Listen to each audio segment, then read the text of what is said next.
প্রায় এক দশকেরও বেশি সময় ধরে আটকে থাকার পরে অবশেষে জট খুলেছে।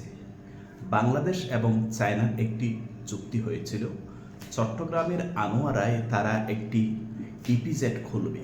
এখানে তারা তাদের পণ্য উৎপাদন করবে, যেখানে প্রায় 1 লক্ষ শ্রমিক কাজ করতে পারবে। 1 লক্ষ শ্রমিকের বাইরেও তাদের অন্যান্য কর্মচারী তো আছে। যাই হোক, প্রায় 1 দশক ধরে এই চুক্তিটি আটকে ছিল। কাজ এগুচ্ছে পেঁচাচ্ছে, এগুচ্ছে পেঁচাচ্ছে। কেন এতদিন লাগলো? আপনারা নিশ্চয়ই জানেন, প্রতিবেশী একটি দেশের আপত্তির কারণে এই চুক্তিটির বাস্তবায়ন হতে এতদিন সময় লেগেছে। অবশেষে 24 আগস্টে শেখ হাসিনা সরকারের বিদায় নিলে বাংলাদেশে চেপে বসা ভারতীয় আধিপত্যবাদ মুখ থুবড়ে পড়ে। বাংলাদেশ মাথা উঁচু করে দাঁড়াতে চেষ্টা করছে।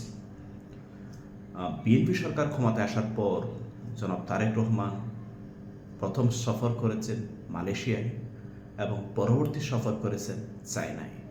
চায়নার সাথে তাদের যে সকল চুক্তি আগে ছিল এবং যেগুলো থমকে ছিল, সেই চুক্তিগুলো সামনে এগিয়ে আনছে এবং আরও বিনিয়োগ বাংলাদেশে আনার জন্য বিএনপি সরকার সর্বোচ্চ চেষ্টা করছে। শুধু চায়না নয়, বিশ্বের বিভিন্ন দেশ থেকে বাংলাদেশে বিনিয়োগ নিয়ে আসার জন্য তারা চেষ্টা করছে। বাংলাদেশের এই যে ন্যায্যপীঠ যে অর্থনীতি, এটাকে চাঙ্গা করতে হবে।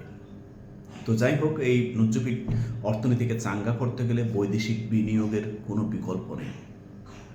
বাংলাদেশের চট্টগ্রামে আনোয়ারায় যে কর্ণফুলী ইপিজেডের পাশাপাশি চায়নাদের যে ইপিজেড হতে যাচ্ছে, এই ইপিজেড বিপুল পরিমাণে বিদেশি বিনিয়োগ আনতে যাচ্ছে এবং এখানে প্রায় 1 লক্ষের উপরে শ্রমিক কাজ করতে পারবে।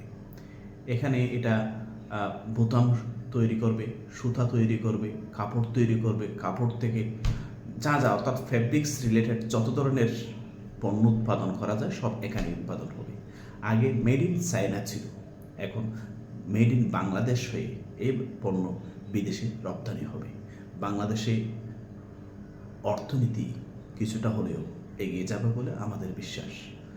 ধন্যবাদ মাননীয় প্রধানমন্ত্রী তারেক রহমান চায়নার এই চুক্তিটি বাস্তবায়ন করতে যাওয়ার জন্য, এদেরকে যে ইপিজেড খুলতে দিচ্ছেন এবং বাংলাদেশের শ্রমিকদের শ্রমের কর্মসংস্থান তৈরি করতে যাচ্ছেন। আপনাকে ধন্যবাদ।